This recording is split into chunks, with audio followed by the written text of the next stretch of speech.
Right අපි දේවල් කීපයක්ම කතා කරා ඒ කියන්නේ සෑහෙන දුර අපි කතා කරලා ඉවරයි ෆස්ට් ලෙසන් එක. රයිට් එතකොට ෆස්ට් ලෙසන් එකේ අන්තිමට අපි කතා බහ කර කර හිටියේ මේ දත්තවල දත්තයක් ප්‍රොසෙස් කරන්න ගියාම රයිට් ඩේටා එකක් ප්‍රොසෙස් කරන්න ගියාම මොන වගේ දේවල්ද අපි කරන්න ඕනේ කියන එක. ඒතර එතෙන්දී අපි දත්ත රැස් කිරීමේ ක්‍රම ගැන කතා කරා කොහොමද ඩේටා කලෙක්ට් කරන්න කියන එක.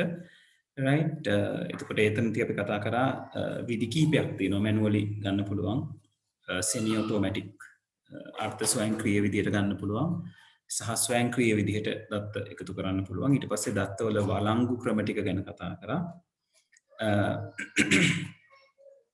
මතක් කරොත් ආයසරයක් දත්තවල වළංගු කිරීමේ ක්‍රම තුනක් ගැන අපි කතා කරා. දත්ත වර්ග පරීක්ෂාව අපි කියනවා type check කියලා, data type check කියලා අපි කතා කරනවා. ඇති බව පරීක්ෂා කිරීම අපි කියනවා presence check කියලා.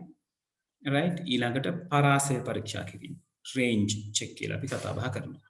right එතකොට දත්ත ආදානයේ ආකාර මට මතක විදිහට කතා කරා මම මෙතන ඉඳලා නැවත දුලපතාලට මතක් කරගෙන යන්නම්. දත්ත ආදාන ආකාර ඔයගලන්ට කොටස් දෙකකින් අපි කතා බහ කරනවා. පුතේ අපි මේ කතා බහ කරන්නේ 21 වෙනි පිටුව. right නම්බර් සිස්ටම් ලෙසන් එකට අපි එනවා එන්නේ මේ දෙක ගැන කතා බහ කරලා ඉවර කරලා right එතකොට දත්ත ආදානය කරන ආකාර ගැන කතා කරාම අපිට තියෙනවා ඍජු හා දුරස්ත ආදාන කිරීම right ඍජු හා දුරස්ත ආදාන කිරීම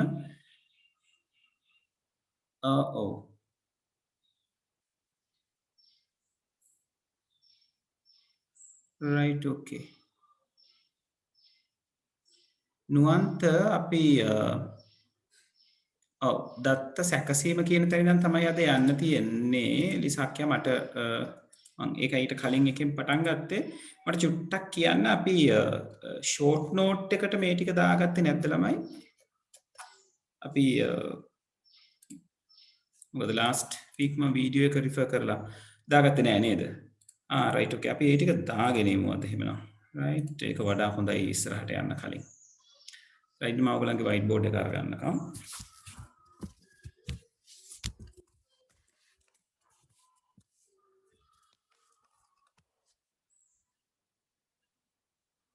right හරි okay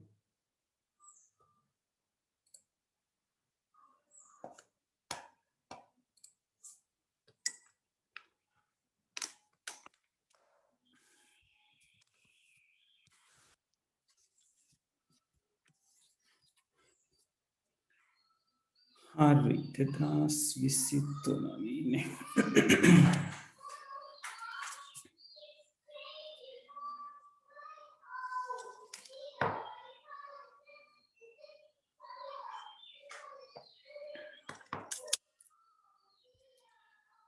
හරි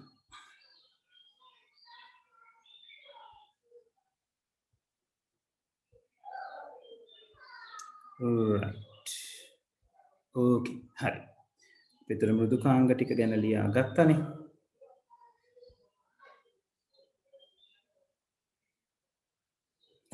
හරි මෘදුකාංග වලින් පස්සේ ස්ථිරාංග සහ ජීවාංග ගැන අපි කතා කරා දත්ත රැස් කිරීමේ ක්‍රම අපි මේක ෂෝට් නෝට් එකට ගමු නේද දත්ත සැකසීමේ ක්‍රියාකාරකම් නැත්නම් දත්ත සැකසීමේ පියවර කියන හෙඩින් එක ඔපුල ගන්න ෂෝට් නෝට් එකට ඒක ලේසි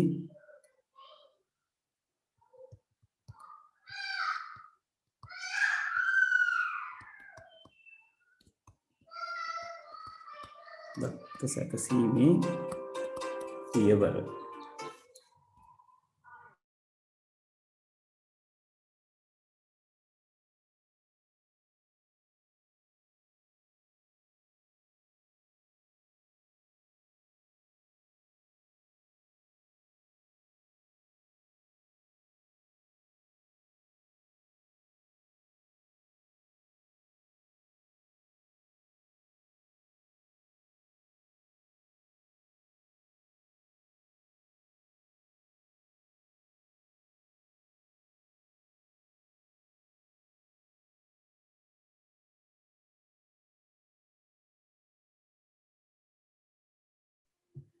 right. එතකොට දත්ත සැකසීමේ පියවර යටතේ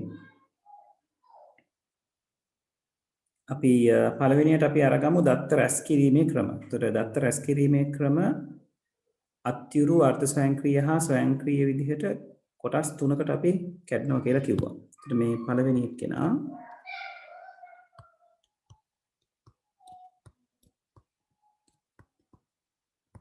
දත්ත රැස් කිරීම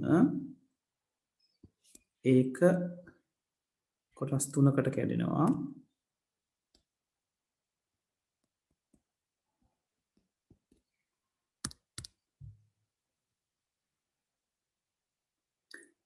චතුම්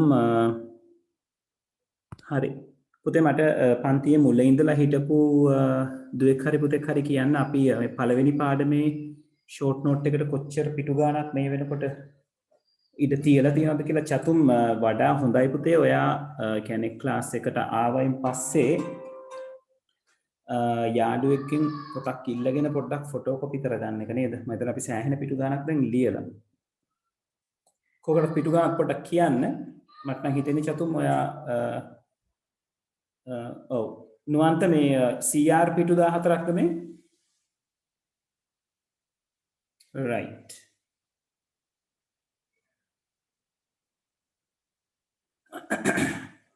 ඔව් පැති 8යි අරුණරුට පැති 8යි ඔව් ඒ කියන්නේ නෝට් එක උතන ගොඩ නගපු විදිහ ඇති ඒ කියන්නේ සමහර අය ඉඩ ඇතුව ලියන්නේ නැති සමහර අය පොඩියට ලියන්නේ නැති CR පිටු 7යි පැති 14යි right කෝකටත් පැති 14 මම ඒකයි කිව්වේ චතුම අපි මෙහෙම කරමු මට හිතෙනවා වඩා හොඳයි පුතේ ඔයා අද ඉඳලා මේ දත්ත සැකසීමේ පියවර කියන තැන ඉඳලා ලියන්න පටන් ගන්න පරණ ටික අපි යාළුවෙක්ගෙන් පොඩ්ඩක් කොපි කරගමු. දරුවනේ මට විනාඩියක් දෙන්න මේක මොකක්ද කියලා බලන්න. right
හරි ළමයි සමා වෙන්න ඉස්කෝලේ පැත්තෙන් බාධා කිරීම වෙනවා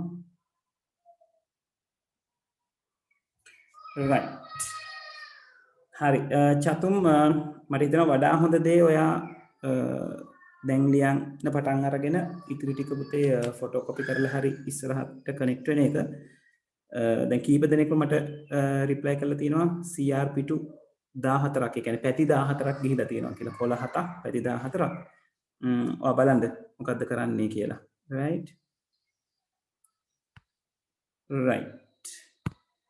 හරි එතකොට දත්ත රැස් කිරීමේ ක්‍රම ප්‍රධාන වශයෙන් අපි කොටස් තුනකට බෙදුවා ඒ කොටස් තුනට අදාළව අපිට තියෙනවා අත්යුරු ක්‍රම manual methods කියලා අපි කියනවා අර්ධ ස්වයංක්‍රීය ක්‍රම semi automated methods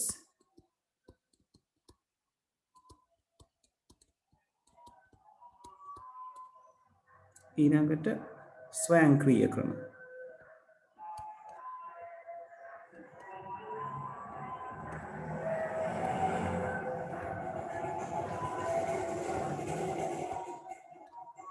right එතකොට මේ සඳහා උදාහරණ ටිකත් ඔයගොල්ලෝ මෙතනම ලිස්ට් කරගන්න.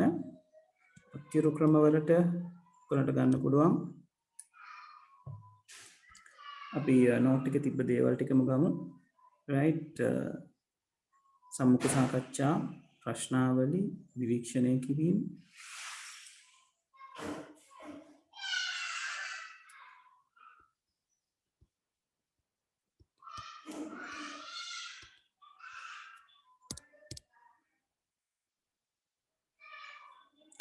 ලිපි ගොනු ගන්නත් පුළුවන්. ඔව්. සම්මුඛ සාකච්ඡා, ප්‍රශ්නාවලි,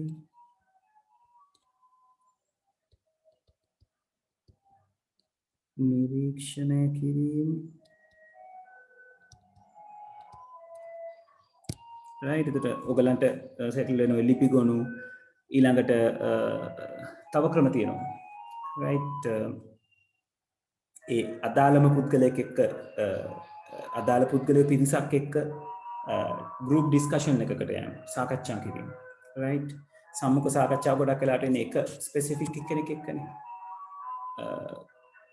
එතන පිරිසක් එකතු වෙලා ඒ සම්බන්ධයෙන් සාකච්ඡා කිරීම. ඔය වගේ උදාහරණ ටික ඔතනට ලියා ගන්න. right අර්ධ ස්වයංක්‍රීය ක්‍රම විදිහට අපි කතා බහ කරා නේද? මේ OMR, OCR, MICR, card tape reader, තීරුකේත කියවනය, right ඔය වගේ දේවල්. right එතකොට ඒව ගැන අපි වැඩි පුර කතා කරනවා ඊළඟ පාඩමට ගියාම මොන වගේද කියන එක මේක. right මම මේක මෙතනදී මම මේක මෙහෙම කෙටියෙන් ලියන්නම්. අපි දෙවෙනි පාඩමේ මේවා OMR කියන්නේ මොකක්ද? OCR කියන්නේ මොකක්ද? right MICR කියන්නේ මොකක්ද? කියන එක විස්තර කරලා අපි කතා බහ කරනවා. right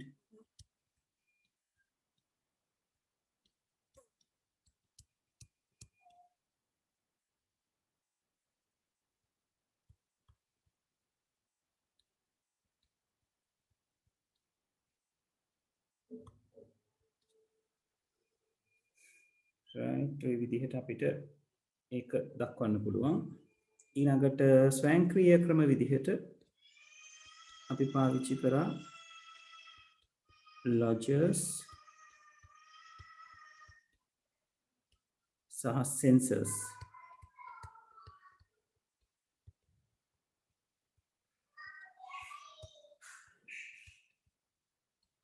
right සංවේදක කියලා අපි කියනවා. හරි. ලියගන්න බලන්න ගන්න.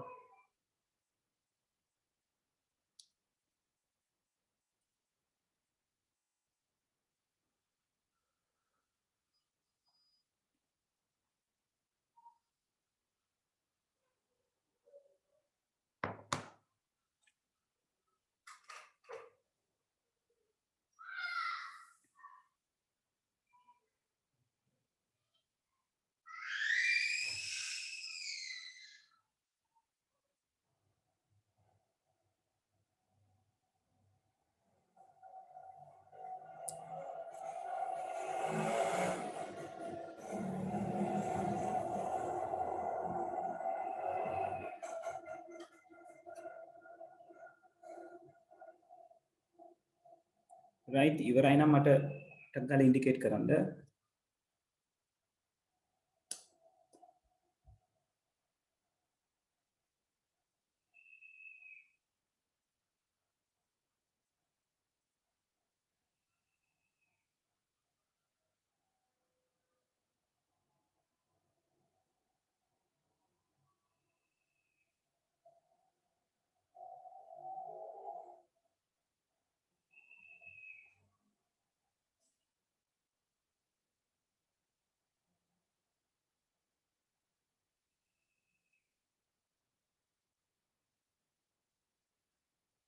හරි.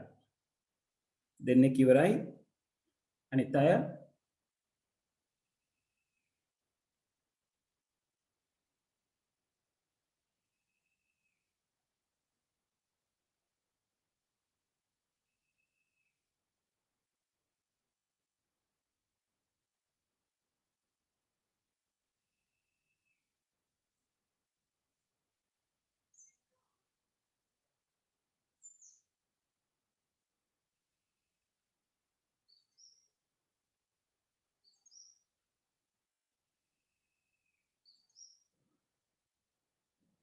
හරි.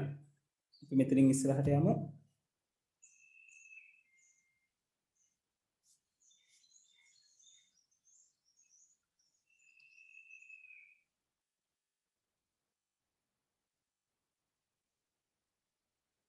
තාම ලියන කවුරු හරි ඉන්නවනම් මට ඉන්ඩිකේට් කරන්න.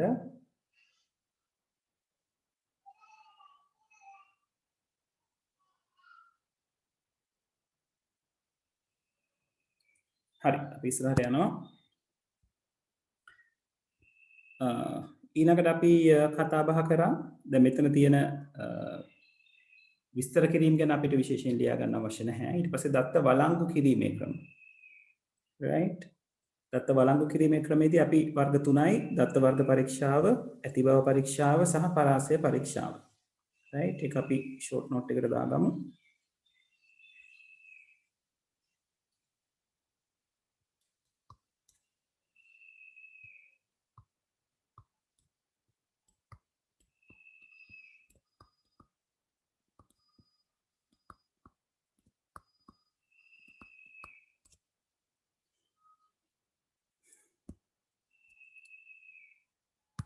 right? එතන මේකේ වර්ග 3යි එකක් තමයි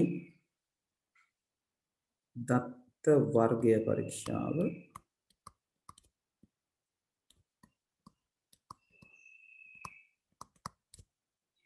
අපි මේකට ඉංග්‍රීසියෙන් කියනවා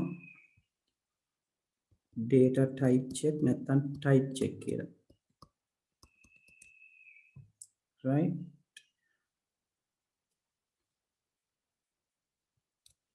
ඊළඟට ඇති බව පරීක්ෂාව.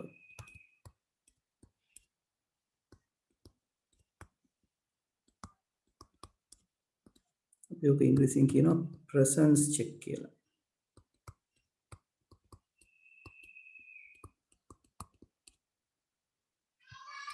අන්තිමට කතා කරනවා පරාස පරීක්ෂාව.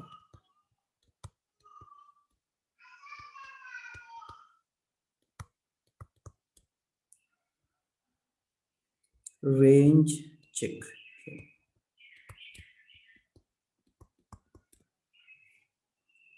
right? ඔකට පොඩි උදාහරණ කීපයකට මම මේ පැත්තෙන් පොඩක් අඳින්නම්. ඔයගොල්ලෝ ඒකත් එහෙම ඇඳගත්තට කමක් නැහැ. දත්ත වර්ගය පරීක්ෂාවේදී නේද? අපි ෆෝම් එකක් ගැන හිතුවොත් එතන ඊළඟ තිබුණොත් numeric data එකක් දෙන්න. උදාහරණයක් විදිහට ටෙලිෆෝන් නම්බර් එකක් දෙන්න තියෙන තැනට. right?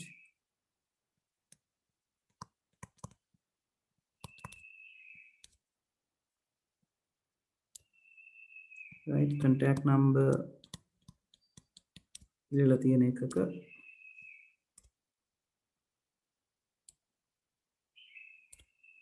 මෙතනට enter කරන data එක check කරලා බලනවා.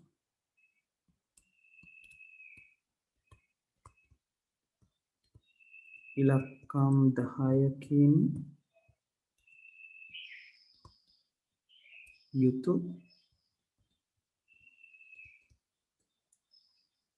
10කින් කියන එක ලියන්න ගියොත් එතන පරාසයක් ගැටලුවක් වෙනවා. අපි 10ක් නැතුව 10 කියන එක දාගන්න එපා. 10 දාන්න ගියොත් එතන තව චෙක් එකක් එතනට එනවා. ඉලක්කම් වලින් පමණක් සමන්විත වේද යන්න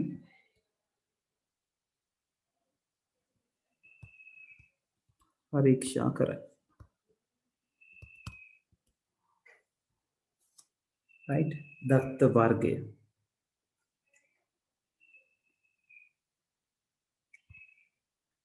right? ඊළඟට ප්‍රසන්ස් චෙක් එකේදී අපිට පුළුවන් ගන්න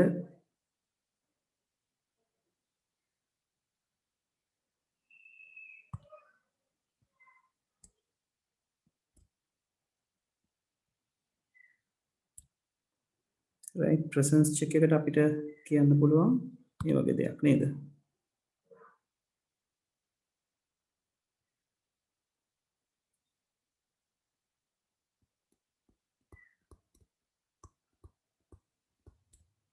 username එකයි password එකයි දීලා තියෙන තැනක්.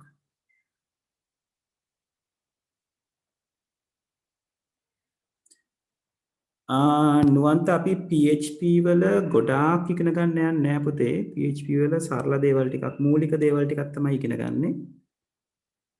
mail function pdf function පැත්තට අපි යවෙන්නේ නැහැ පුතේ. database එකක් එක්ක වැඩ කරන විදිය ගැන තමයි කතා කරන්නේ.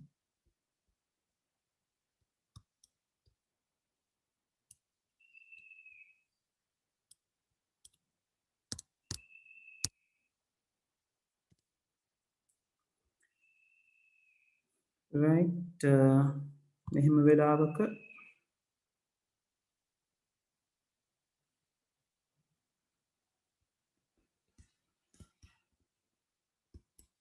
username හා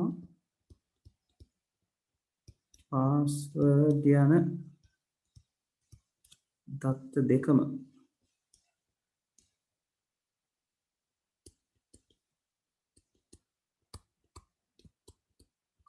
ඇතුළත් කර ඇති බව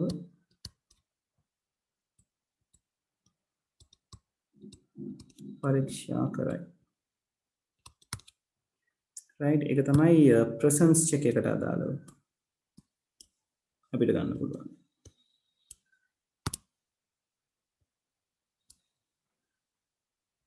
right? ඊළඟට range check එක පැත්ත ගැන කතා කරනකොට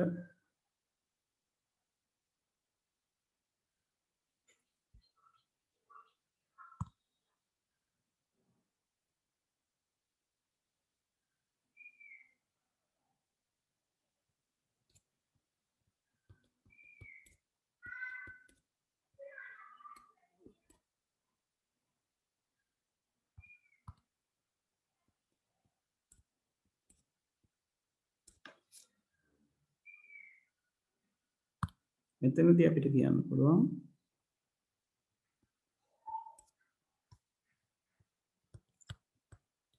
ලබා දෙන අගය බිඳුවත් 100ත් අතරද යන්න පරීක්ෂා කරයි.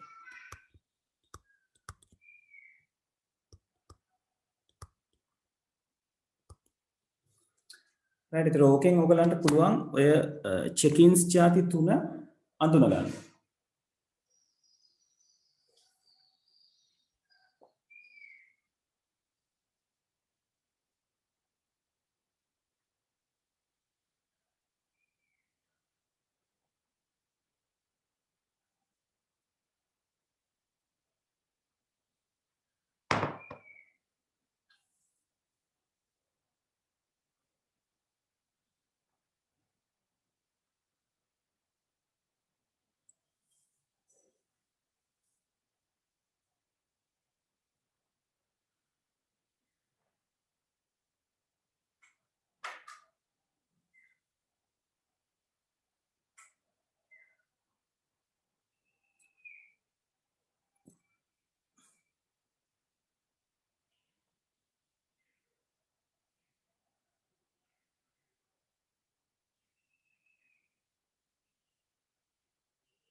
right? ඉවර නම් ටක් ගාලා ඉන්ඩිකේට් කරන්න.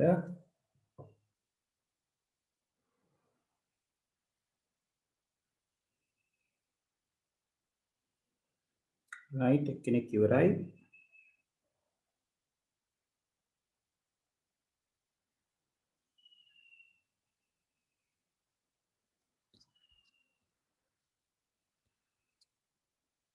right තුන් දෙනෙක් ඉවරයි. අනිත් අය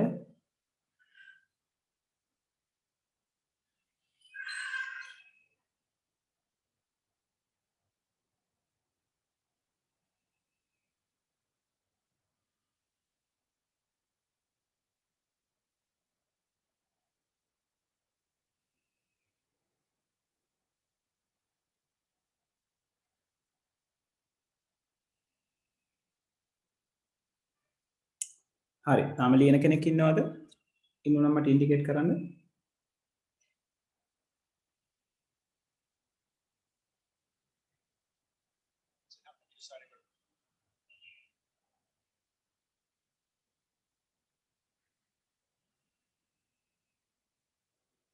හරි.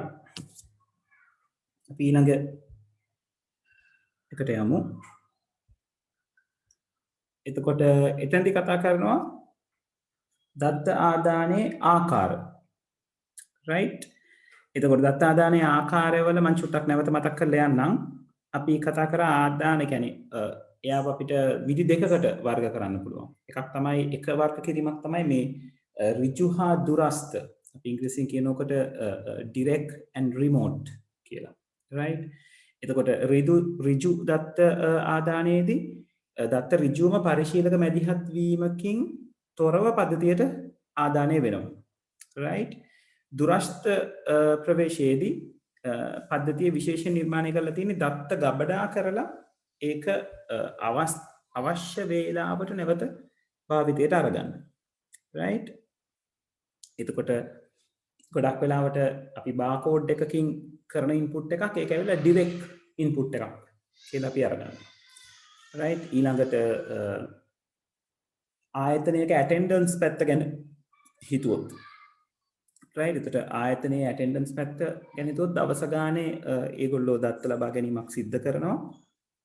හැබැයි දත්ත ගබඩා කිරීමකට يعني ගබඩා කිරීමක් කරලා තමයි එකතු කිරීමක් කරන්නේ. එහෙම නැත්නම් ඔයාට තව සරල දෙයක් අරගන්න පුළුවන්. දැන් අපි කියවනේ දත්ත එකතු කරගන්න එක ප්‍රශ්නාවලි එකතු කිරීමක්. ප්‍රශ්නාවලි වලින් දත්ත එකතු කරනවා කියලා. ඒතර ප්‍රශ්නාවලි වලින් දත්ත එකතු කරගත්තම ඔයගලන්ට ලොකු data bundle එකක් ඔයගොල්ලෝ ගාවට හම්බ වෙනවා. ඊට පස්සේ ඒක සමහර වෙලාවට දත්ත එකතු කිරීමට අදාළ වෙන දත්ත එකම තැනකින් නෙවෙයි විවිධ තැන්වලින් ආදානය කිරීම සිද්ධ වෙන්න පුළුවන්. අපි ඩොකියුමන්ට් එකක් ෂෙයා කරලා තියෙනවා නම් ඒ විදිහට ආදානය කිරීම කරගන්න පුළුවන්. ඒකට ඒ වගේ ආදානය කිරීම වලට අපි කියනවා දුරස්ත ආදානය කිරීම. right? so මේ කියන්නේ මේ දේවල් ඍජු හා දුරස්ත කියනකොට ඔයගොල්ලෝ ඔළුවට තියාගන්න ඕනේ ඍජු එකේදී කෙලින්ම යූසර් මැදිහත් වෙලා තමයි දත්ත ටික ආදානය කිරීම කරන්නේ. රිමෝට් එකේදී ඍජුව මැදිහත් වීමක් නැහැ. එයා සමහරට වෙන තැනක භූගෝලීය වෙන තැනක ඉඳලා දත්ත ඇතුළත් කිරීම කරන්න පුළුවන්. ඒක සෙන්ට්‍රල් එක තැනකට දත්ත එකතු වෙනවා වෙන්න පුළුවන්. දැන් ගොඩක් වෙලාවට අපි ක්ලවුඩ් ඇප්ලිකේෂන් එකක් ගත්තොත් right? අපි කරන්නේ දත්ත ඇතුළත් කිරීම විවිධ තැන්වල ඉඳලා right?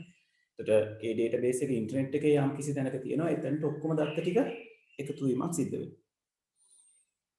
මාර්ගගත සහ මාර්ගගත නොවන කියන එක දී අපි කතා කරනවා ඔන්ලයින් and ඔෆ්ලයින් කියන එක right? එතකොට මාර්ගගත දත්ත ආදානයේදී දත්ත එකම වෙලාවක කියන්නේ ගනුදෙනුව සිදුවන වෙලාවෙදීම තමයි දත්ත ඇතුළත් වීම සිද්ධ වෙන්නේ. දැන් ඔයගොල්ලෝ සුපර් මාකට් එකක බිල් එකක් ජෙනරේට් කරනකොට එතනදී අදාළ ට්‍රාන්සැක්ෂන් එක ඒ මොහොතේම තමයි සිද්ධ වෙන්නේ. right? ඒතර ඒ වෙලාවේ දත්ත ඇතුළත් කිරීම කරනවා ඒකට අදාළව තියෙන දේවල් ටික ප්‍රොසෙස් කරලා අදාළ අවුට්පුට් එක එහෙම නැත්නම් බිල කියන එක නිර්මාණය කිරීම කරනවා. right? ඒතර කියන්නේ ඒ අදාළ ක්‍රියාවලියට අදාළවම තමයි දත්ත ජෙනරේට් වීම සිද්ධ වෙන්නේ. right? ඒක අපි කියනවා මාර්ගගතයි ඔන්ලයින් කියලා. right? so ඔන්ලයින් කියලා කිව්වම මේ අයිඩියා එකක් ගන්න එපා මේකට ඉන්ටර්නෙට් අත්‍යවශ්‍යයි කියන එක. ඉන්ටර්නෙට් හරහා සිද්ධ වෙන්න පුළුවන්. නමුත් ඉන්ටර්නෙට් තිබීම ගැන නෙවෙයි මෙතෙන්දි කතා කරන්නේ. ඒ මොහොතේදීම දත්ත ආදානය කිරීමක් ගැන කතා බහ කරන්නේ. මාර්ගගත නොවන ඕෆ්ලයින් කියන ඒවා ගොඩාක් වෙලාවට මම කලින් කිව්වා ඔය උදාහරණයක් විදිහට අපි අරගත්ත අර attendance details, right? යම් කිසි ආයතනයක යම් කිසි කාලයක් තිස්සේ සේවකයන්ගේ පැමිණීම උදාහරණයක් විදිහට මාසයේ පළවෙනි ඉඳලා මාසයේ 30 වෙනිදා වෙනකම් සේවකයන්ගේ පැමිණීම ගබඩා කරගන්නවා දත්ත විදියට. ඊට පස්සේ ඒගොල්ලන්ගේ සේවක වැටුප් කම්ප්ලීට් කරන්න ගියාම අවසන් කරන්න ගියාම අර දවස් 30ක් තිස්සේ අරගත්ත දත්ත ටික එකවර ඉදිරිපත් කිරීමක් නැත්නම් එකවර ආදානය කිරීමක් කරනවා. එතකොට අර මාර්ගගත නොවන ඕෆ්ලයින් කියලා කියන්නේ ඒක.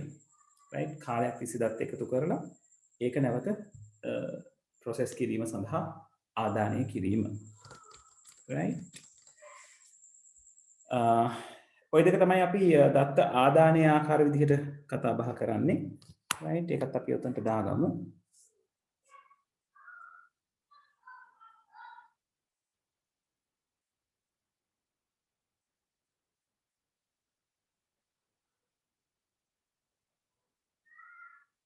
ඒක මේ විදිහට අපි ලියාගමු.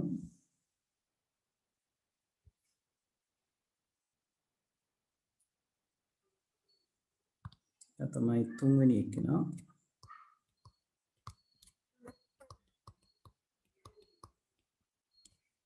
දත්ත ආදානය. මේ දත්ත ආදානය කියන එක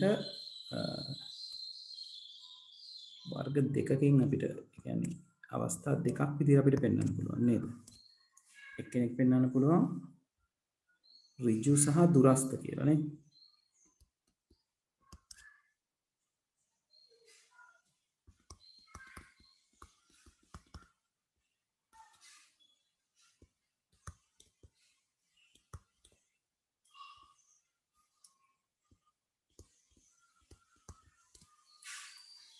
තව ආකාරයක් පෙන්වන්න පුළුවන් ඔන්ලයින් ඔෆ්ලයින් කියලා.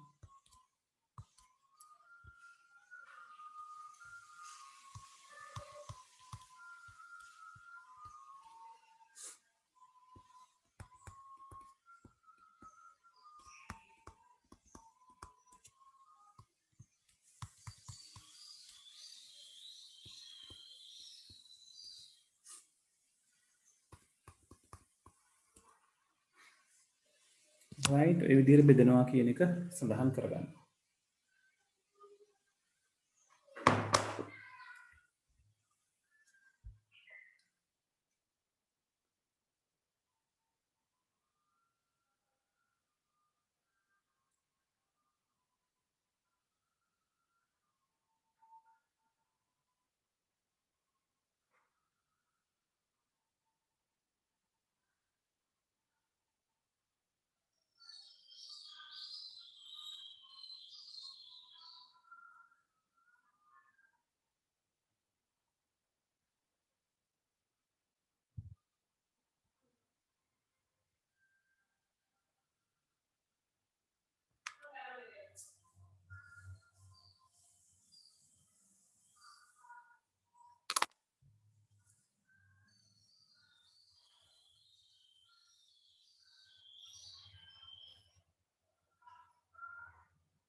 හරි.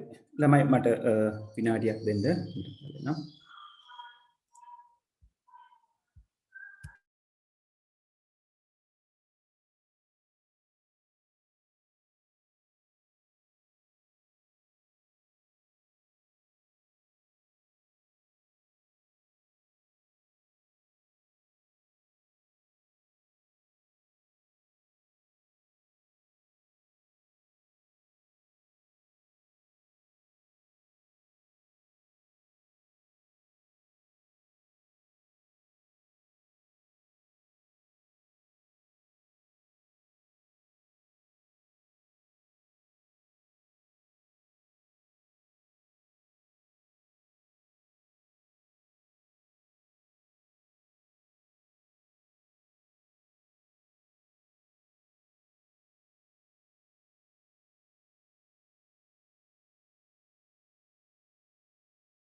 හරි රයිට්.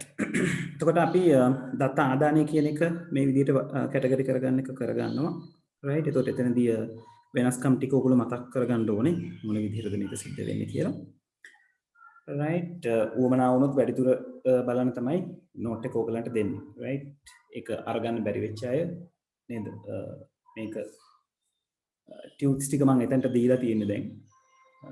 ඔයගලන්ට අවස්ථාවක් හම්බෙච්ච එක මම ගිහලා ටියුට් එක ඉල්ල ගන්න. රයිට්. හරි ඊළඟට අපි කතා කරනවා මේ දත්ත සැකසීමේ ක්‍රම. රයිට්. එතකොට දත්ත සැකසීම කියලා කියන්නේ ඩේටා එකක් ප්‍රොසෙස් කරන විදි. මෙතනට අපි කතා කරනවා ಜಾති දෙකක්. එකක් තමයි batch processing කියන එක. right? ඒ කියන්නේ මේ කාණ්ඩයක් විදිහට සකස් කිරීම සිද්ධ කිරීම. right? අනිත් ඒවා අපි කතා කරනවා real time processing කියන. තත්ත්වකාලීන දත්ත සැකසීම කියන. right? ඒතර මේ batch process එකක් තමයි ඇත්තටම අපි අර කලින් උදාහරණයට ගත්තේ. දැන් අපි කියවනේ මේ online offline method වලදී offline එකදී කරන්නේ මේ කාලයක් තිස්සේ එකතු කරගත්ත දත්ත එක සැරේ ප්‍රොසෙස් කරන්න ගන්නවා කියන එක. අන්නේ කාලයක් තිස්සේ එකතු කරගන්නවා කියන්නේ අපි බැච් එකක් හදා ගන්නවා කියන්නේ. right? අන්නේ බැච් එක ප්‍රොසෙස් කරනවා. ක්‍රියාත්මක කිරීම සිද්ධ කරනවා. right? ඒකට අපි කියනවා කාණ්ඩයක් ප්‍රොසෙස් කරන්න ගන්න නිසා බැච් ප්‍රොසෙසින් කියනවා. right? ඊළඟට තත්ත්වකාලීන දත්ත සැකසීමක් තමයි අපි ඒකත් ඔය කලින් ගත්ත උදාහරණේ අර සුපර් මාකට් එකේ අපි අපේ බඩු ටික ගෙනහිලා දුන්නම අපිට බිල් එක ජෙනරේට් කරලා දෙන එකේදී සිද්ධ වෙන්නේ තත්ත්වකාලීන data සැකසීමක්. මොකද අපි අපේ භාණ්ඩ ටික ගෙනහිලා දුන්නම ට්‍රොලි එකෙන් අදාළ භාණ්ඩය අරගෙන බාර්කෝඩ් එකට අල්ලලා ඒකේ data එක ඉන්පුට් වෙනවා සිස්ටම් එකට. ඒතර භාණ්ඩ ටික ඔක්කොම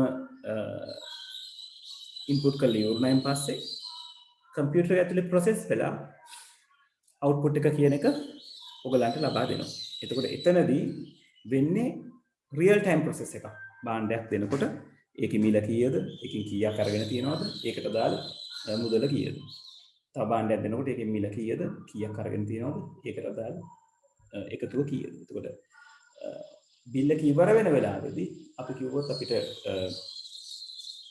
total balance එක දෙන්න කියලා. ඒතර එතනදී එයා ටක් ගාලා total එක ඒ වෙනකොට calculate වෙලා ඉවරයි. එකින් එක දානකොට එකින් එක calculate වෙගෙන යනවා. right? ඒක අපි කියන්නේ තත්ත්වකාලීන දත්ත සැකසීමේ ක්‍රමවේදයක් කියලා. right? එහෙනම් දත්ත සැකසීම ප්‍රධාන වශයෙන් කොටස් දෙකයි.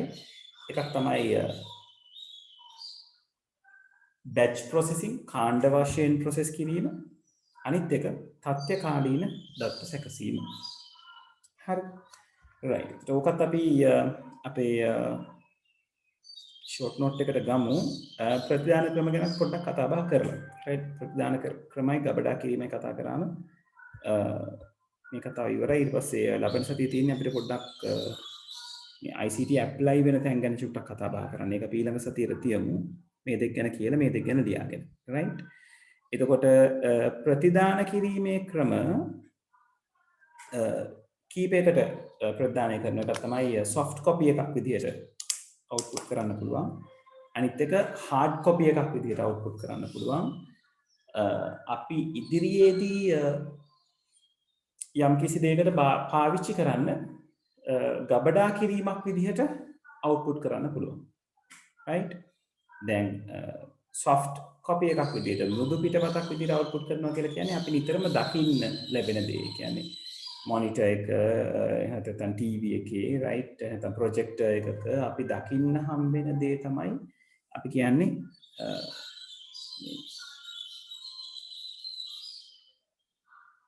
මෘදු පිටපත් විදියට output කරනවා කියලා. අපිට ඒවා අතින් අල්ලන්න බෑ. right අපි දකින්නේ තිරයේ ඒ අදාළ රූප රාමුව හෝ document එක හෝ audio එක හෝ මොකක් හෝ data එක. ඊළඟට දෘඩ පිටපත් ගැන කතා කරනකොට අපිට මතක් වෙන්නේ printer එක නේද? printer එකෙන් තමයි මෘදු පිටපතක් දෘඩ පිටපතක් බවට පරිවර්තනය කිරීම සිද්ධ කරන්න පුළුවන් වෙන්නේ. right?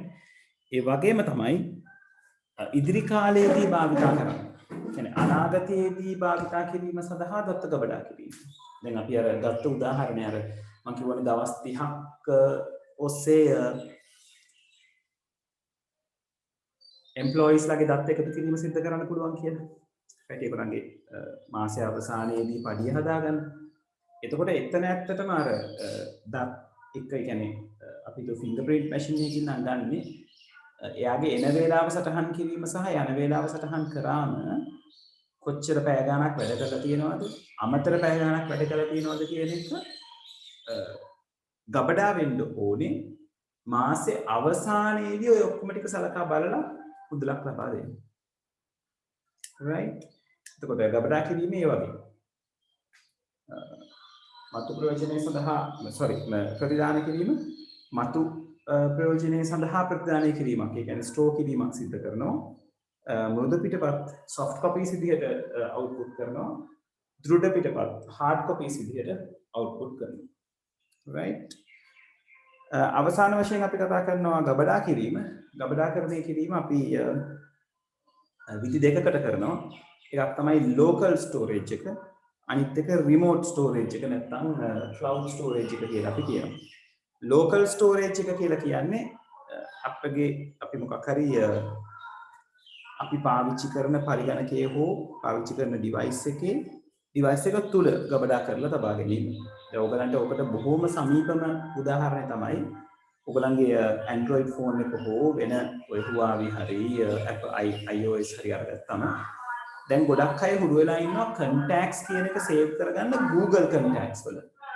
right? එතකොට ඔයගොල්ලෝ කරන්නේ phone එක විකුණුවොත් හරි මාරු කරොත් හරි අපි කරන්නේ නිකන් phone එක විකුණන්න කලින් phone එක reset කරලා account ඔක්කොගෙම log out වෙලා තමයි ඒවා phone එක තව කෙනෙක් අතට පත් කරන්න ඕනේ. එහෙම නැත්නම් ඔයගලන්ගේ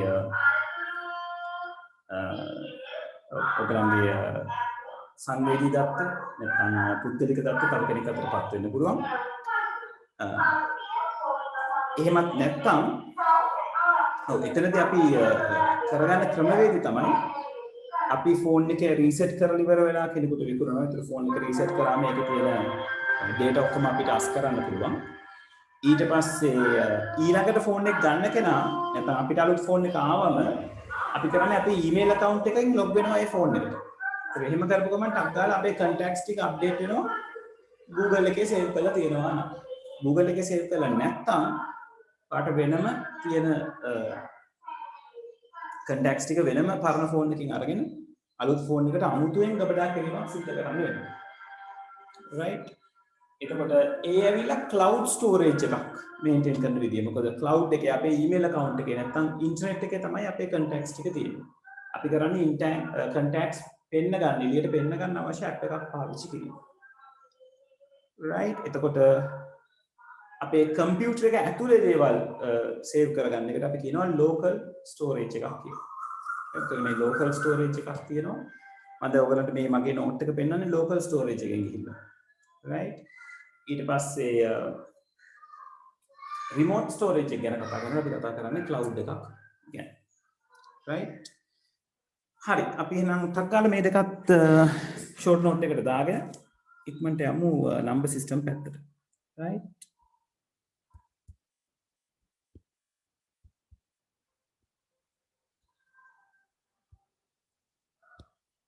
right හතරවෙනි කෙනා තමයි දත්ත සැකසීම.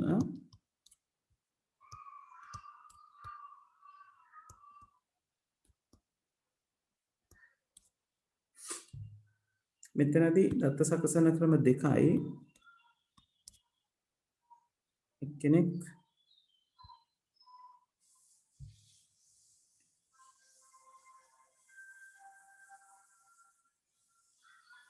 batch processing කණ්ඩායමක් ලෙස සකස් කිරීම.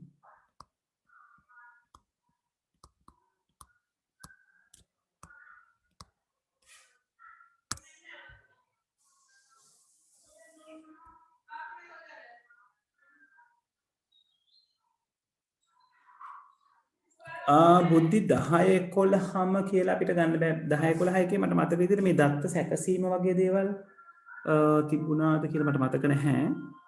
10-11 දී අපි දත්ත සකස් කරන ආකාරය ගැන කතා කරන්නේ නැහැ නේද?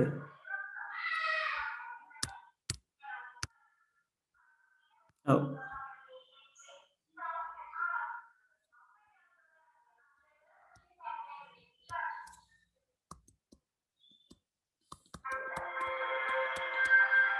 හැබැයි මේ පළවෙනි පාඩම් දෙක සහ අනිත් පාඩම් වලින් යම් කොටස් 10 වසරේ IT වලට රිලේට් ඒවා තියෙනවා.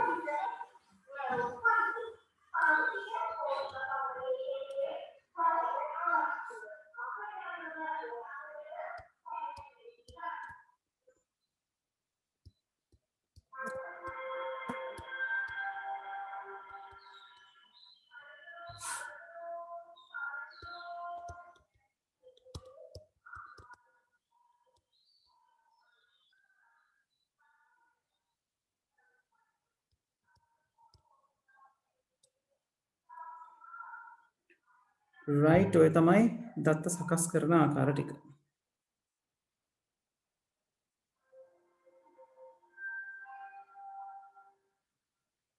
ඔව් ඔව් ඒක හරි. සිස්ටම් වලදී තියෙනවා data collect කරන්නේ කොහොමද කියන එක ගැන. ඔව් 11 වසර පොතේ.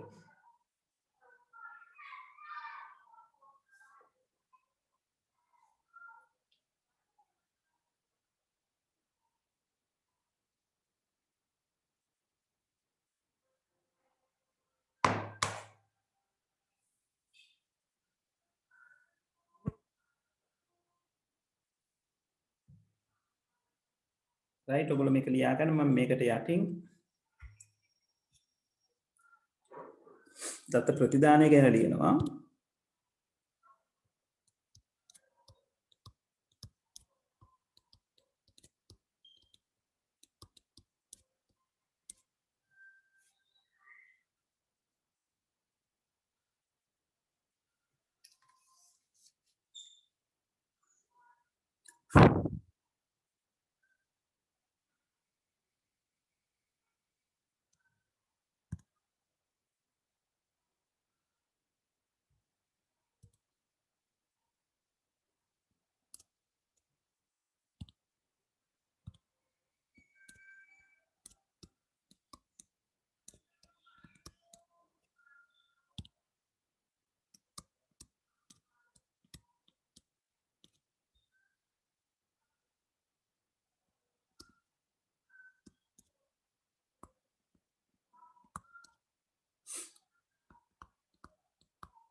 ඕලෙවල් රිසල්ට් එක දවසක් ගැන අපිත් දැන් මේ හිතා ඉන්නේ ළමයි.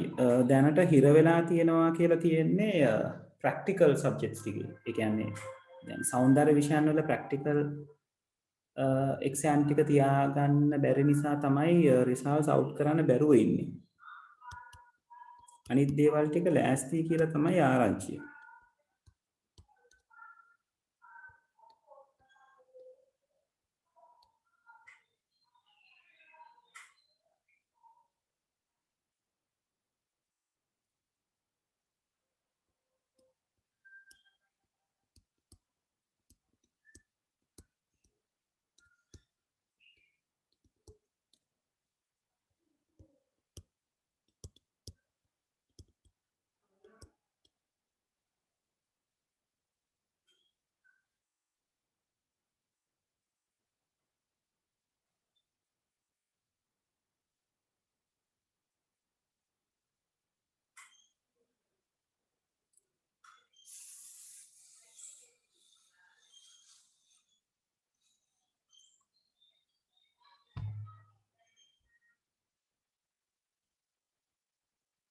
බෑනේ අසිත් ප්‍රැක්ටිකල් නැතුව දෙන්න බෑ අසිත්. සෞන්දර්ය විෂයන් වලට ඒ කියන්නේ නැටුම් සංගීතය කියන දෙකට ප්‍රැක්ටිකල් එක්සෑම් එකක් තියෙනවා. ඒකෙත් ලකුණු එකතු කරනවා. එකතු කරලා තමයි අවුට්පුට් එක දෙන්නේ. රයිට් ෆයිනල් රිසල්ට් එක දෙන්නේ.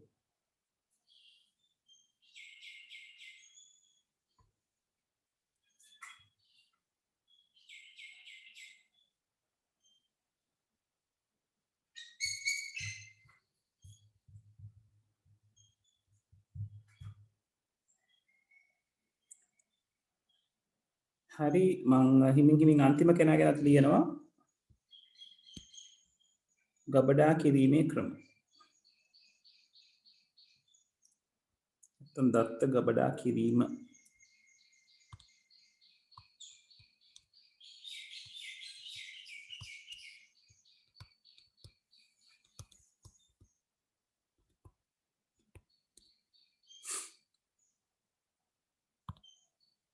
මේක අපි සිද්ධ කරනවා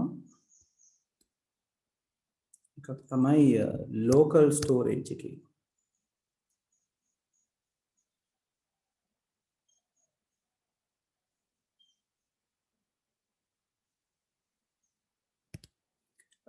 කියන්න බෑනුවන්ත මං හිතන්නේ නැහැ හැබැයි එහෙම මේ ඉස්කෝලේ කරපු ප්‍රැක්ටිකල්ස් වලින් දෙයි කියලා. ඒක එච්චර සාධාරණ වෙන්නේ නැති වෙයි. අපි බලමු නේද? කොහොමුණත් දැන් හරි විදියට ගත්තොත් ඔයගොල්ලන්ගේ මේ කාලේ වෙනකොට ඉස්කෝලේ පටන් ගන්න ඕනේ. රයිට් ඔයගොල්ලන් අලුත් වසරට අරගන්න ඕනේ. නමුත් තාම රිසල්ට්ස් තාපු නැති නිසා සහ විභාගත් මේ පැත්තෙන් කල් යන නිසා ඔයගලන්ට සමහර පොඩ්ඩක් ප්‍රමාද වෙයි. නමුත් මැනේජ් කරගනී.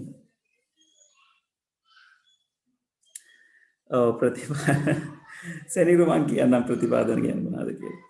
රයිට් හරි අපි දත්ත ගබඩා කිරීම ගැන ලියාගෙන ඉමු. රයිට් ලෝකල් කියන එකට සිංහල වචනය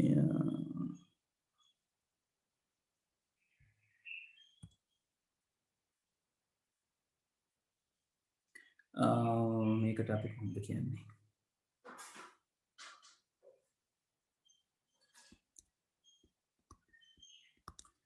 අපරගෙන් ළමයි ලෝකල් කියන වචනට සිංහල වචනයක් ඔලුවට එන්නේ නැහැ වාට.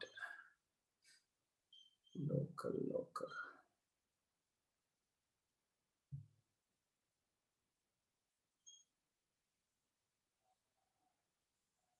ස්ථානීය කියලා කියනවා.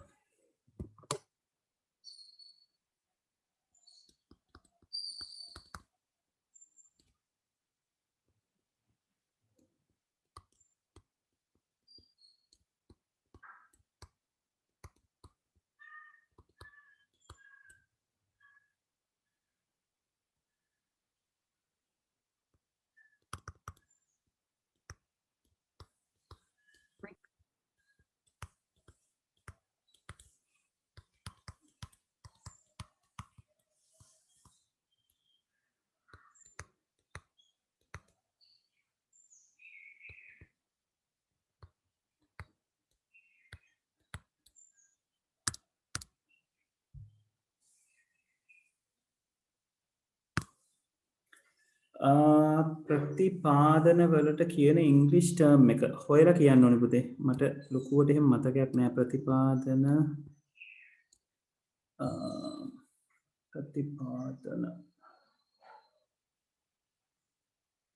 උලුට එන්නේ නැහැ පාට. right අනිත් එක්කෙනා remote storing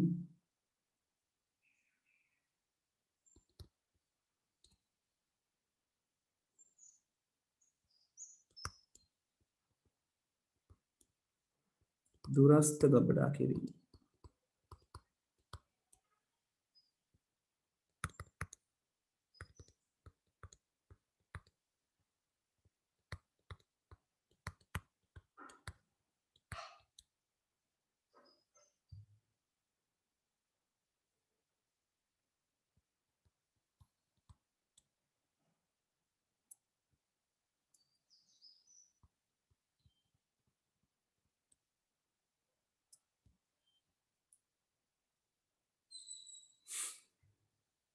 අන්තර්ජාලය හරහා වෙනත් උපාංගයක කියන්නේ දුරස්තව පවතින උපාංගයක.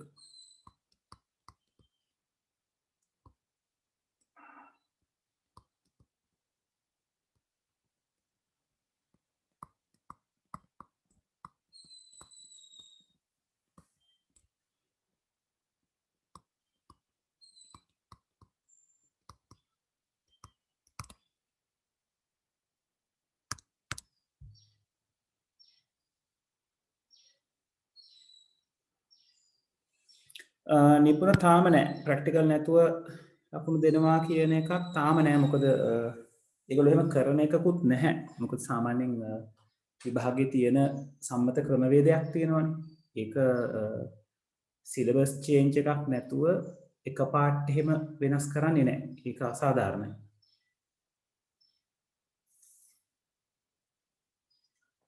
විශේෂ අවස්ථාවක් නිසා මොන වගේ වෙයිද දන්නේ නැහැ නමුත් සාමාන්‍යයෙන් එහෙම කරන්නේ නැහැ ඒගොල්ලෝ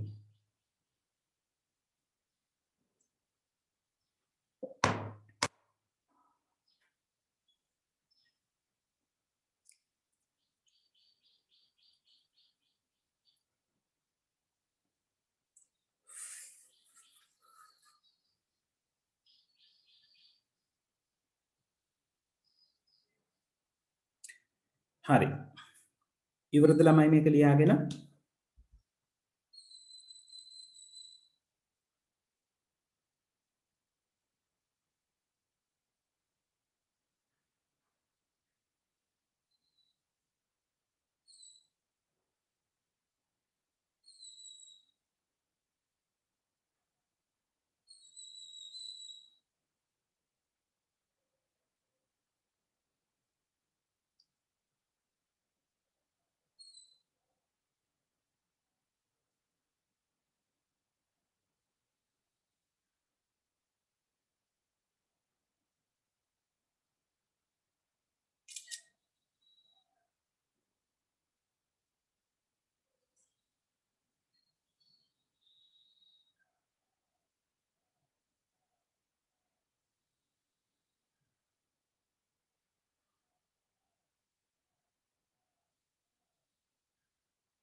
right අනිත් අය එක්කෙනෙක් ඉවරයි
හරි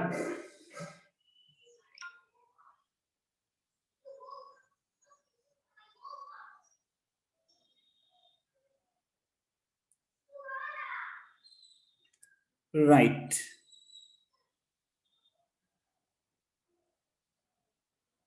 අරුණලු ඉන්න මං උත්තර දෙන්නම්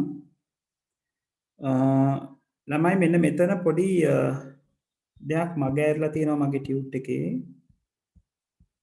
right මෙතන තියෙන්නේ පියවර 5යි දත්ත එකතු කිරීම වළංගු කිරීම දත්ත ආදානය කියන එක නැහැ වළංගුකරණයයි සැකසීමයි අතරමැද්දේ ඔගොල්ලෝ දාගන්න තව පොයින්ට් එකක් තියෙනවා කියලා right දත්ත ආදානය කියන එක. එතන දත්ත ආදානය කතා කරලා නැහැ.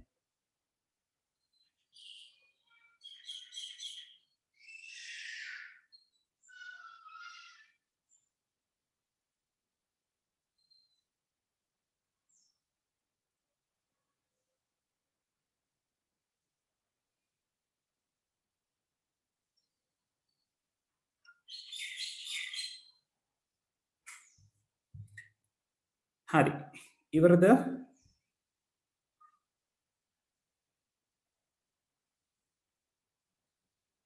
දත්ත වළංගුකරණය සහ දත්ත සැකසීම කියන එක අතරමැද තමයි අපි දාන්න ඕනේ. දත්ත ආදානය කියන එක. right මෙන්න මෙතනට මේ දෙන්න අතර මැද්දට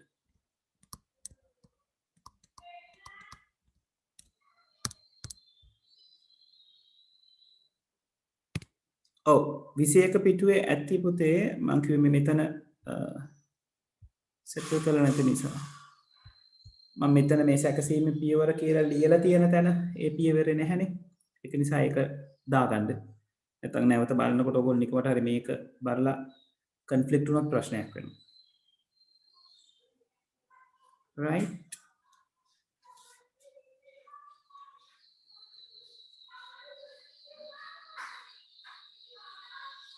හරි right ඔව් 4:10යි වෙලාව අපි අද පොඩ්ඩක් මේකෙම දේවල් ටික කතා බහ කරලා ඉවර කරමු ඊළඟ දවසේ නම්බර් සිස්ටම් පැත්තට අත ගහන්න මොකද ඊළඟට ඔයගලන්ට පොඩි වීඩියෝස් වගේක් බලන්න තියෙනවා ඒකට ඒක ඔයගලන්ට කම්මැලි නැතුව බලා ගන්න පුළුවන් right මොකද තියරි පාඩම් කරනකොට කම්මැලි කියන එක මම දන්නවා right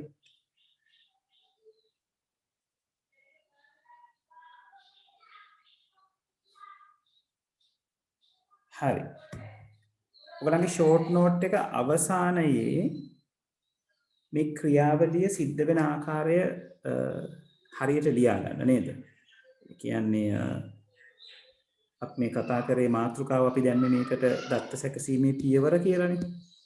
તો දත්ත සැකසීමේ පියවර කොහොමද එකකට පස්සේ එකක් සිද්ධ වෙන්නේ කියන එකත් අපි කෙටියෙන් මෙතන ලියාගමු. right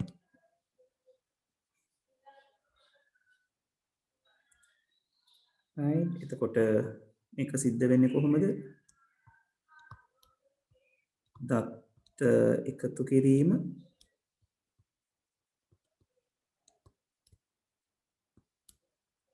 ඊට පස්සේ දත්ත වළංගුකරණය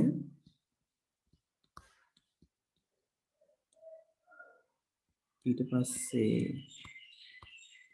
දත්ත ආදානය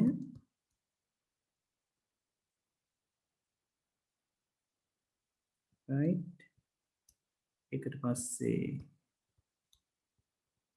දත්ත සැකසීම ඊට පස්සේ දත්ත ප්‍රතිදානය ඊට පස්සේ දත්ත ගබඩා කිරීම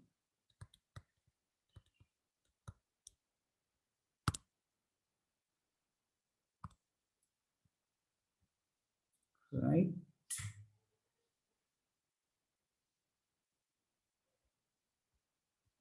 මේක කොටු කරගත්තට කමක් නැහැ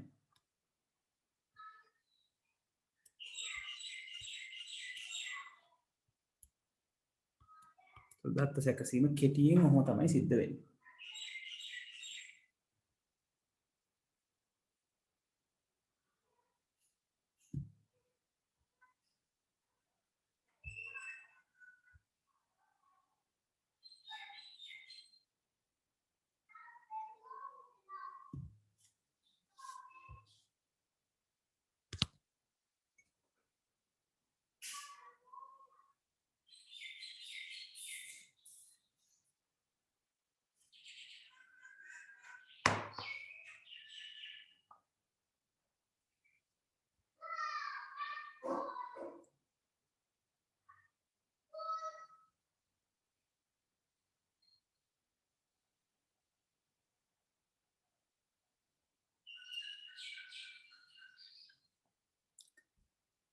හරි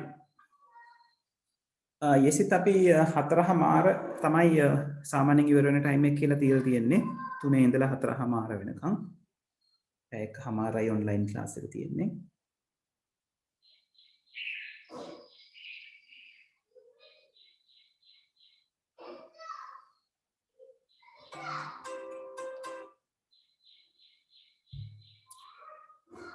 හරි ඉවරයිද අපිට පුළුවන් එතකොට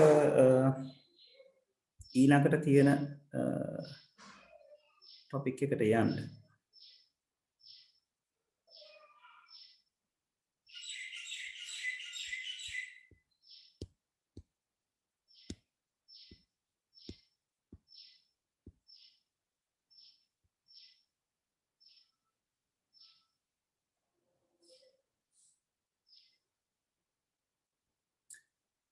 right හරි දැන් ඊළඟට ඔයගලන්ගේ ටියුට් එකේ තියෙන්නේ මේ ICT කොහොමද මේ එක එක ශාස්ත්‍රවල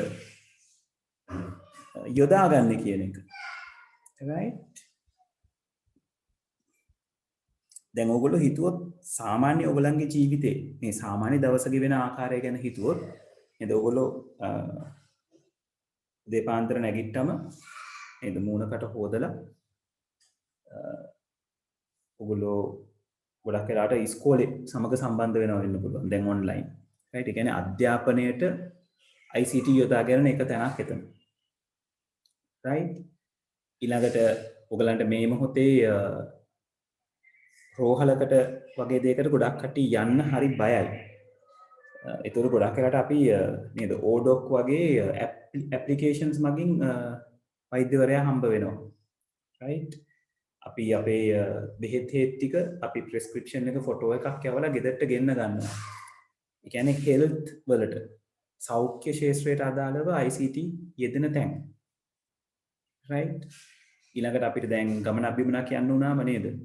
අපි යන තැනට කොහොමද යන්න ඕනේ කියලා මැප් එකෙන් බලනවා. අපිට පික්මි වගේ දැන් ඇප්ලිකේෂන්ස් තියෙනවා මොකක් හරි නේද? අපි රෙන්ට් එකට ගන්න ගමන් රථය බුක් කරගන්න right කියන්නේ ප්‍රවාහනය සඳහා ICT පාවිච්චි වෙන තැන් right ඊළඟට ඔයගොල්ලෝ TV එක ඔන් කරලා බැලුවොත් නේද TV එකේ නිවුස් රීඩින් වලදී දැන් නිවුස් ගොඩක් වෙලාවට නිකන් කොලයක් බලාගෙන කියවීමක්ම විතරක් නෙවෙයි කරන්නේ නේද වීඩියෝස් පෙන්නනවා ඇනිමේෂන්ස් පෙන්නනවා සමහර අය 3D කියන්නේ විෂුවලයිසේෂන් කියන එක virtual reality නැත්නම් augmented reality කියන තැනට පෙන්නනවා right ඒ කියන්නේ ඒගොල්ලෝ දැන් ලොකු කැපකිරීමක් ලොකු attraction එකක් ගන්න බලනවා මිනිස්සුන්ගෙන් පුවත්පත් සඳහා ඒ කියන්නේ මාධ්‍ය පැත්තට ඊළඟට ඔයගොල්ලෝ ඇඩ්වර්ටයිස්මන්ට් පැත්ත ගැන බැලුවොත් නේද ඇඩ්වර්ටයිස්මන්ට් වලදී විවිධ ඇනිමේෂන්ස් පාවිච්චි කරනවා සමහර කට්ටිය කාටූන්ස් විදිහට ඉදිරිපත් කරනවා තමන්ගේ ප්‍රොඩක්ට් එක සමහර අය වීඩියෝ එකක් විදිහට right විවිධ ආකාරයෙන් ඉදිරිපත් කිරීම සිදු කරනවා right ඔය වගේ අපේ සාමාන්‍ය ජීවිතේ බැලුවොත් මේ අපි අපේ අවට පරිසරය බැලුවොත් දැන් හැම ශාස්ත්‍රයක්ම IT කියන එක ටච් කරලා තියෙනවා right IT නැති ශාස්ත්‍රයක් නැති තරම් එන්නේ හිමයි දැනට ඕක පවතින්නේ right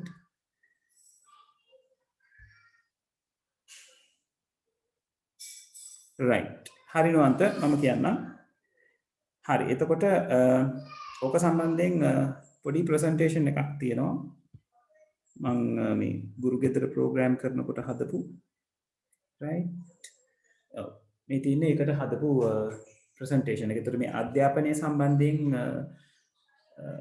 තියෙන දේවල් ටික තමයි මම එතන කතා බහ කරේ. එකක් තමයි ඕනෑම තැනක ඕනෑම වෙලාවක අපිට අධ්‍යාපනය ලැබීමේ හැකියාව නේද? දැන් මම මේක රෙකෝඩින් එක වෙබ් එකට දානවා. එතකොට වෙබ් එකට කෙනෙකුට ගිහිල්ලා ඒක බලලා ඉගෙන ගැනීම කරන්න පුළුවන්. ඒක ඕනෑම වෙලාවක ඕනෑම තැනක ඉඳලා ඇක්සස් කරන්න පුළුවන් අන්තර්ජාල පහසුකමක් තියෙනවා. right? ඔයා අන්තර්ජාල පහසුකමක් නැතත් කෙනෙකුට පුළුවන් අවශ්‍ය නම් වීඩියෝ එක ඩවුන්ලෝඩ් කරලා යාළුවෙකුට USB device එකකින් නැත්නම් CD එකකින් DVD එකකින් ලබා දෙන්න. ඒකට ඒ කෙනාට පුළුවන් ඒක තමන්ගේ පරිගණකය හරහා ඕනෑම වෙලාවක ඕනෑම තැනක ඉඳලා ඇක්සස් කිරීම සිද්ධ කරන්න. right? ඒ වගේම තමයි මේ ඉලෙක්ට්‍රොනික ලයිබ්‍රරීස් මේ ගොඩක් ජනප්‍රියයි මේ ඉලෙක්ට්‍රොනික ලයිබ්‍රරි කියන කන්සෙප්ට් එක.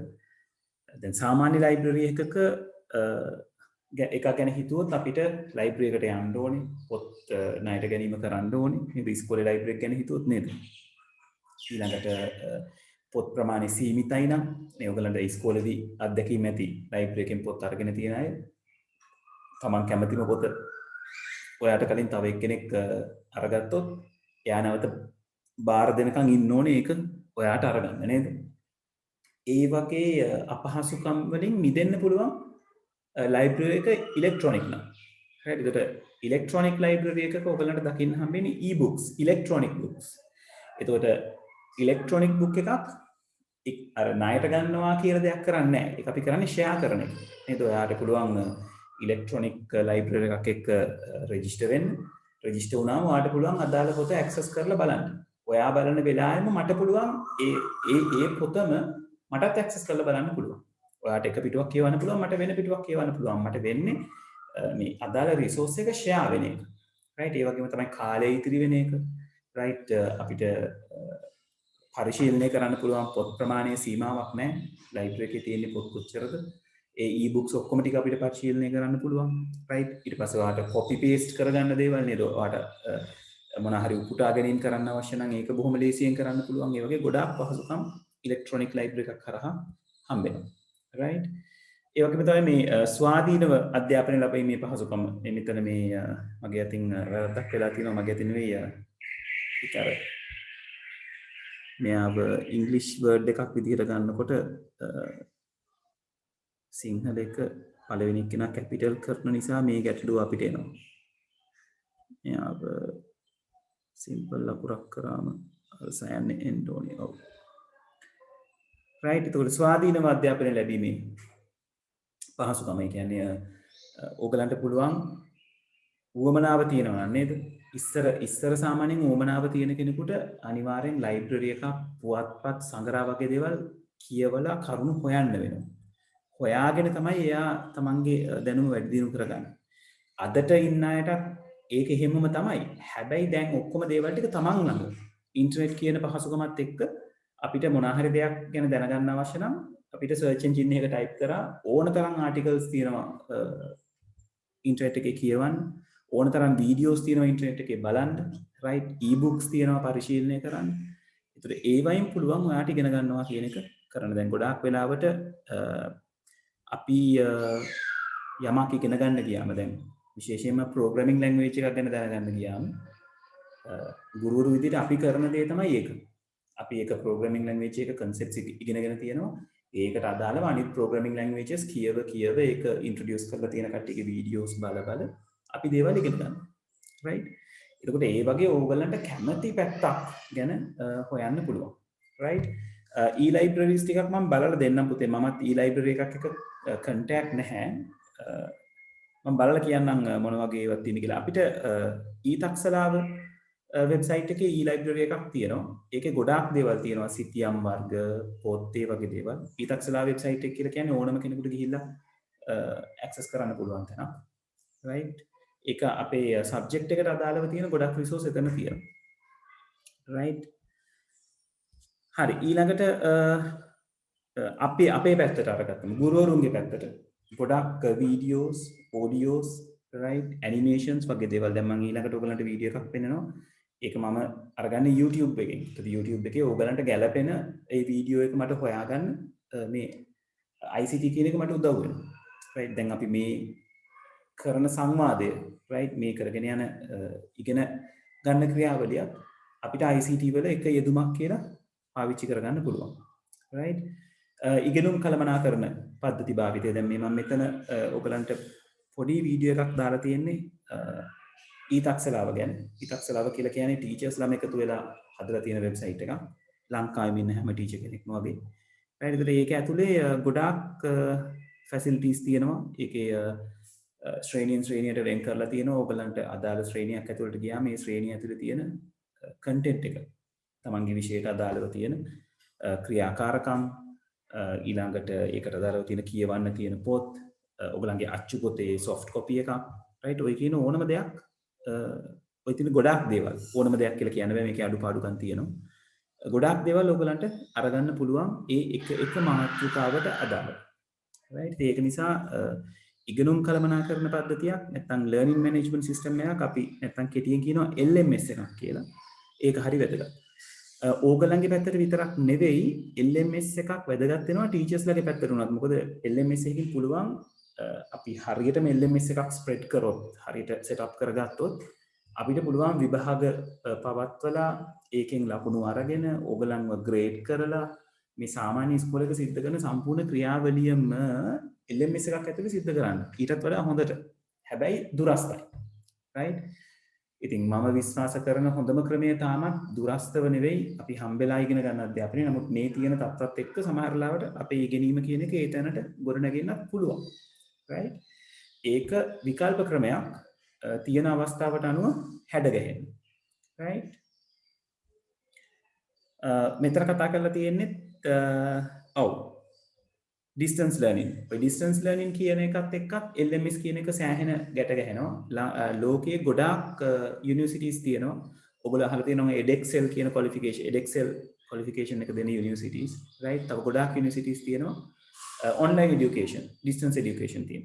දැන් මේ කාලේ තියෙන තත්ත්වයක් එක්කත් ඒ distance education කියන එක තව ප්‍රසිද්ධ වෙලා තියෙනවා. right? මේ වෙලාවේ එහෙම යන්න බැරි වීමම distance education ප්‍රසිද්ධ වෙන්න එක කාරණයක් වෙලා තියෙනවා. ඒ වගේම විශේෂයෙන් තෘතීක අධ්‍යාපනය පැත්ත ගත්තම, ඒ කියන්නේ පාසලෙන් බැහැරව තියෙන අධ්‍යාපනය ගත්තම ගොඩක් වෙලාවට මේ distance learning කියන ක්‍රමවේදය පාවිච්චි කරනවා. මොකද සමහර අයට රැකියාවක් කරන ගමන් තෘතීක අධ්‍යාපනය ලබන්න වෙන්නේ. සමහර අයට පිටරට යන්න මුදල් නැහැ. ඒක නිසා මෙහි ඉඳලා qualification එක ගන්න අවශ්‍ය වෙනවා. right? ඒ වගේ විවිධ හේතු නිසා මේ distance learning කියන එක හරි ජනප්‍රියයි ඒ අවශ්‍යතාවය තියෙන අය අතරේ. right? එතකොට එතනදිත් ඔයගලන්ව evaluate කරන විදිහ, ඔයගොල්ලෝ මේ දේ හරියට සිද්ධ කරනවද කියලා evaluate කරන්න විවිධ ක්‍රම තියෙනවා. online assignments තියෙනවා, online exams තියෙනවා. right? ඊට පස්සේ මේ වගේ online lectures තියෙනවා අපි සම්බන්ධ වෙන්න ඕන. right? ඒ වගේ distance learning කියන්නේ education වල ICT බහුලව පාවිච්චි වෙන ක්‍රමයක්. right? මෙතන මේ මම දාලා තියෙන මේ වෙබ් අඩවි ටික ස්වයං අධ්‍යයනය සඳහා ලංකාවේ පබ්ලිෂ් කරලා තියෙන දේවල් ටික. right? හැබැයි මේ වගේ තව ගොඩාක් වෙබ්සයිට්ස් තියෙනවා. ඔයගලන්ට දේවල් හඳුනා ගන්න. නුවන්ත අපි ඔය කරුණු ගැන කතා කරනවා ඉන්ටර්නෙට් ඊමේල් පාඩම කතා කරනකොට. එතකොට බලමු මම වෙලාවක් ආපුවම මම කියලා දෙන්නම් කොහොමද කියලා. right? හරි. සෞඛ්‍ය ශාස්ත්‍රයේ පැත්තට යන්න කලින් පොඩි වීඩියෝ එකක් තියෙනවා බලලා යමු. මේක මේ education වලට පාවිච්චි කරන්න පුළුවන් modern technology එකක්.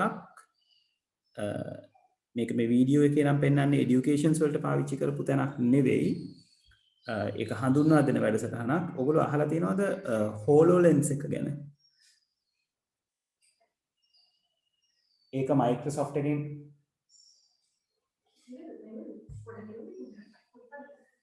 right? HoloLens එක introduce කරලා දෙන්නේ Microsoft එකෙන්. right? මම මේ ඔයගලන්ට පෙන්නන වීඩියෝ එක සමහර විට ඔයගොල්ලෝ දැකලා ඇති. මේ වීඩියෝ එක HoloLens 2 ගැන. right? HoloLens 2.0 version එක ගැන. right?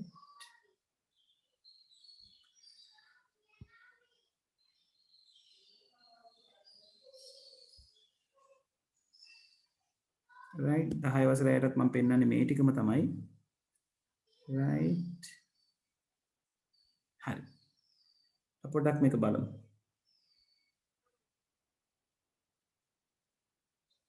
right? මම මේක sound එක share කරන්නම්.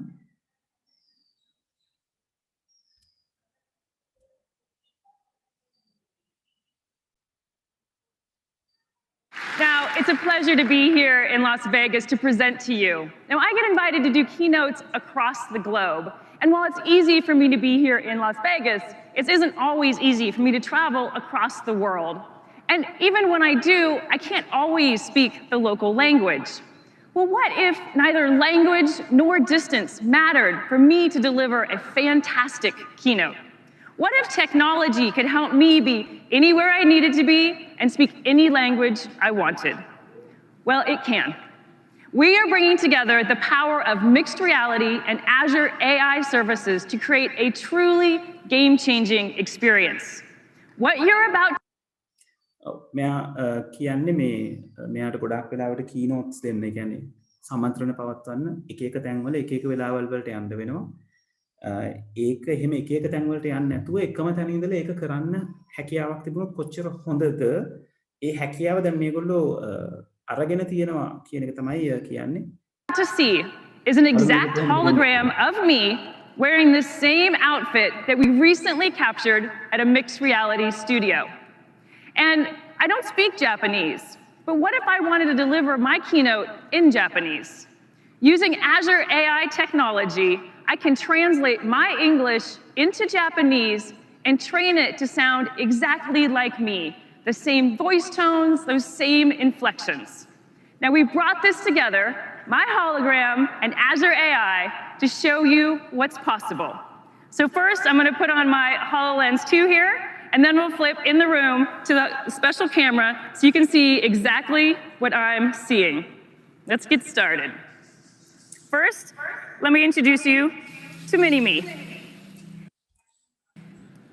දැන් මේ පේන දේ මෙතන ඉස්සරහා ඉන්න audience එකට පේනවා. ඒගොල්ලන්ගේ reactions වලින් ඔයගලන්ට බලා ගන්න පුළුවන් ඒක කොච්චර ඒගොල්ලෝ පුදුමයටපත් කරන දෙයක්ද කියලා. There she is, my perfect holograph. And thanks to the power of HoloLens 2, she just floats right with me. I'm literally holding my hologram, so natural. Now she's a little small to do a keynote. So let's get her up so she can do full-size Japanese keynote. Render keynote. ඔතන බලන්න මිනිසුන්ගේ ප්‍රතිචාරය.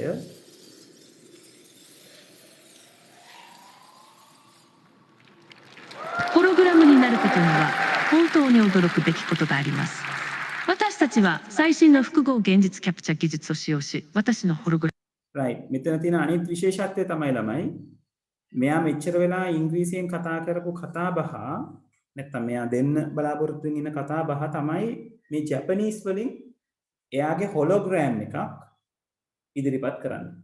right ඔතන තියෙන ලස්සනම වැඩේ ඒක. ඒ කියන්නේ මට අවශ්‍ය නම් පුළුවන් මේ මම කරන මේ වැඩසටහන මේ ක්ලාස් එක මුළු ලෝකෙම ඉන්න අයට මේ ටෙක්නොලොජි එක පාවිච්චි කරලා ඒගොල්ලන්ට තේරෙන භාෂාවකින් ඒගොල්ලන්ට ඉදිරිපත් කරන්න. ඒකට ලොකු වියදමක් මේ මොහොතේ යනවා වෙන්න පුළුවන්. නමුත් මේ ටෙක්නොලොජි එක දැන් හරි possible. right? ඒතර මේගොල්ලෝ මෙතන මේ වැඩේ කරන්න මේක මේ ලයිව්ලිම කරන වැඩක් නෙවෙයි. මෙයාගේ කතා බහෙදි මෙයා කියනවා මේ කීනෝට් එක මීට කලින් ස්ටුඩියෝ එකක ස්පෙෂල් ස්ටුඩියෝ එකක රෙකෝඩ් කරලා ඒක හදලා අරගත් එකක් කියලා. ඒ වගේම මෙයා කියනවා මේක ලයිව්ලි ඒගොල්ලන්ට සිද්ධ කරගැනීමේ හැකියාව තියෙනවා කියලා. right? ඒතර මෙතන කතා බහ කරන්නේ එකම පුද්ගලයාගේ හොලෝග්‍රෑම් එක හැබැයි වෙනස් භාෂාවලින්. එතකොට හිතන්නකෝ මේ කෙනාව දැන් මේගොල්ලෝ ජපනීස් වලින් මේ කීනෝට් එක ඩිලිවර් කරන්නේ. right? එතකොට ජපනීස් අයට එහෙම. ඊසේ රෂියන් අයට ඒ විදිහට. ඉන්දියන් අයට හින්දි භාෂාව. ශ්‍රී ලංකන් අයට සිංහල භාෂාව. right? ඒ විදිහට දෙන්න පුළුවන් නම් ඒක කමියුනිකේෂන් වල නේද? අපිට තියෙන බැරියර් සෑහෙන ප්‍රමාණයක් ගලවලා අයින් කරා වෙනවා. right? ඒතර මේක এডুকেෂන් වලටත් අපිට මේ විදිහටම පාවිච්චි කරන්න පුළුවන්. right? ホログラムを作成しています。実在の人物をホログラムとして見たことがあるかもしれませんが、私が実際に日本語を話しているのが新しいのです。私は日本語を話しませんが、私の声とホログラムは完璧な日本語で話しています。これはニューラルテキスト読み上げと呼ばれる最新の人工知能技術、いわゆるニューラル TTS を使用しています。私たちは自分の声の録音を使用し、私のように聞こえる私自身の個人的な音声署名を作成します。日本語からフランス語、ポルトガル語まで話せます。今、この技術は私たちが働き、遊び、生活する right. ඔක්කොම ටික බලන්න පුළුවන් YouTube එකට ගියොත්. right? මේක 2019 දී මේගොල්ලෝ පබ්ලිෂ් කරන්නේ. ජූලි 18 2019 කියන කාලෙදී. right? ඒකට ගිහිල්ලා හොයාගෙන බලන්න මේ වගේ ලස්සන වීඩියෝස් තියෙනවා මේ ටෙක්නොලොජි කොහොමද අපේ ජීවිතේට එකතු කරගන්න පුළුවන් කියන එක. right? හරි. එතකොට ඊළඟ දවසේ අපි කතා බහ කරනවා කොහොමද සෞඛ්‍ය ක්ෂේත්‍රයට ICT කියන එක පාවිච්චි වෙන්නේ කියලා. ඒවටත් වෙන වෙනම වීඩියෝස් තියෙනවා අපිට බලන්න. right? මම ඒ ටික නේද බලන්න කැමැත්ත ඇති වෙන જાති වීඩියෝස් ටිකක් හොයලා තියෙන්නේ. අපි නම්බර් සිස්ටම් පාඩමෙන් නේද? තව පොඩි කොටසයි තියෙන්නේ නම්බර් සිස්ටම් පාඩම ඉවර කරගන්න. ඒතර ඒකෙත් සැලකිය යුතු ප්‍රමාණයක් කරලා අපිට chance එක එන අනුව අපි මේ පාඩමේ ඉතිරි දේවල් ටික ගැන කතා බහ කරමු. right? හරි. right නෝන්ත. thank you. අපි එහෙනම් ඊළඟ දවසේ 3ට හම්බෙනවා. right? සුපුරුදු විදිහට. right? මම ඉන්ස්ටිටියුට් එකටත් පණිවිඩය දුන්න. පණිවිඩය ඔයගලන්ට දෙන්න 3ට පටන් ගන්නවා කියන එක කියලා මම හිතන්නේ එහෙන් නිවැරදි කිරීම හේවි. right? එහෙනම් 3ට පටන් ගන්නවා. කට්ටිය ලෑස්ති පිටින් ඊළඟ දවසෙත් අපි හම්බෙනවා මේ වෙලාවට. right? හරි. ගිහින් එන්න රෙකෝඩින් එක හෙට වෙනකොට වෙබ්සයිට් එකේ තියෙනවා. අවශ්‍ය කට්ටියට බලන්න කරන්න පුළුවන්. right hari thank you very much ගිල්ලෙන් එනවා